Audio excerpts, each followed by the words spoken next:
Wait, don't imagine me con tutto dopo nei... Please.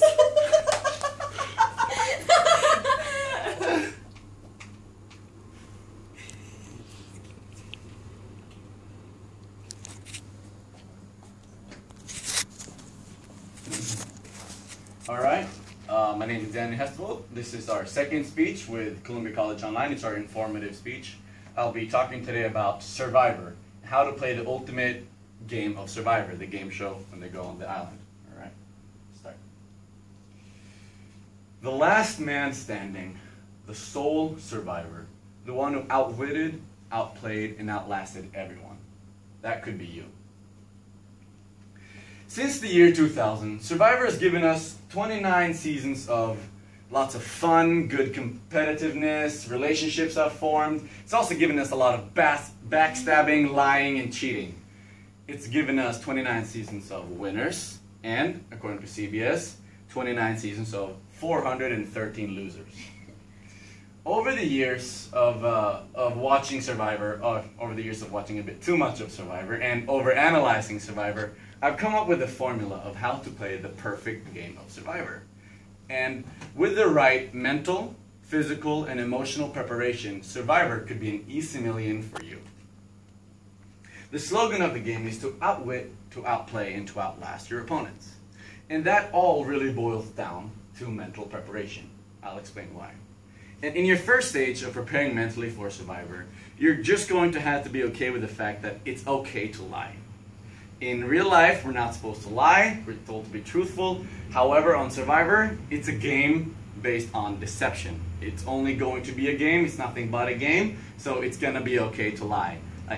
Per se, if you're really rich, you might not want to say that to your opponents because they don't want to give $1 million to someone who already has money, or you might add a couple stories about that one time you saved the dog or something. You just want to make yourself appear better than you really are. Once you've overcome the barrier that it's okay to lie on Survivor, you're actually a huge step in your mental preparation already. Second, you're going to have to watch Survivor a lot. Before entering the game, everyone else who are entering the game with you have also watched Survivor a lot.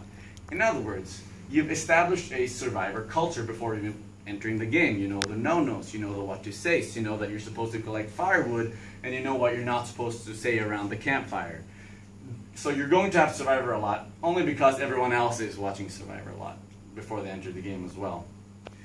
And this is the Survivor mentality preparation, but you also have to prepare mentally on the personal side, where you're going to have to develop a mental toughness. And Scott Kaufman, he's a researcher on mental toughness, and he says that mental toughness is something that is developed. In other words, if we start now, if you're going on Survivor and you start now to prepare, when you get there you can develop and have already a existing mental toughness.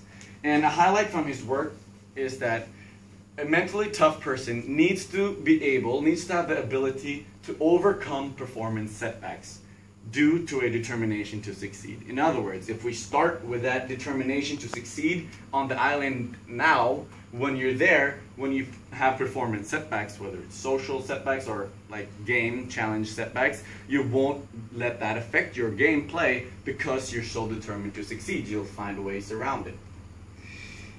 And so that is the mental preparation for Survivor. But when we talk about preparing for Survivor, usually what people will think most is, oh, the physical aspect. I have to prepare physically. There's these common misconceptions of males who prepare for Survivor, that they have to be the toughest, the most strong, the most fit, the most fast person on your tribe. Actually, by being the fastest, strongest person, as much as Survivor is a team game, you start off on individual tribes and you have your team, it's even more of an individual game. So if you are the fastest, strongest, fittest person on your team, you're going to get voted out as soon as the tribes merge, because not only the other alliance, your own alliance are going to view you as a threat. You can just win yourself to the end. And a friend of mine I interviewed before this interview, Conrad, he says that physical preparation is not really that difficult. In other words, if you start now, if you start preparing now, your physical preparation for the game is really not that difficult. For females, on your physical preparation, there is really never been a case of being overfit. So it's not a problem of how little you prepare. It's not a problem how much you prepare, only how little you prepare. And another part of physical preparation is you're just going to have to be prepared to lose a lot of weight and get a lot of bruises. Please don't practice getting bruises, but you can practice losing weight. On the island, your diet will consist of rice, beans, and lukewarm water. Take a 6 to 10 day preparation before you go on the island where you only eat rice, beans, and drink lukewarm water. This won't alleviate any pain that you'll experience on the island. It'll just help you get an idea now. And it's where mental and physical preparation goes hand in hand. If you're on the island and you're so hungry, you won't be mentally all there. So that's why now we take physical steps in preparation so that we can be both physically and mentally prepared in the game.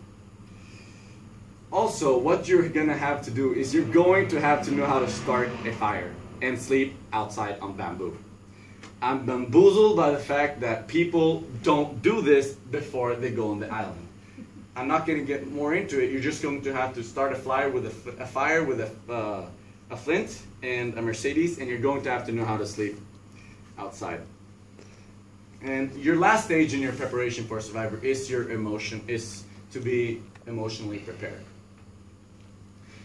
The emotional toll Survivor has on the contestants never ceases to fail.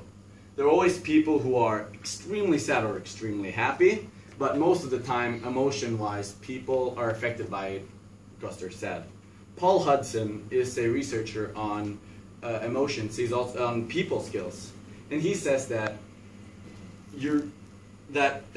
emotionally strong people do not let other people get into their heads, rather get into other people's heads. If you're emotionally all over the place, people are going to get into your head. And Catherine Tesetsky, she's also a researcher on this, and she says that a person with good people skills is able to not be developed, but develop. In other words, if you're on the island and you're missing home, and I'll just add this quickly, before you leave, make sure you have no guilt about leaving home. If you're like leaving someone who's sick or a baby or a fiance and you're sad about leaving, you're not going to do well in the game because you're going to be only thinking about home. Therefore, you need to develop others by not missing home.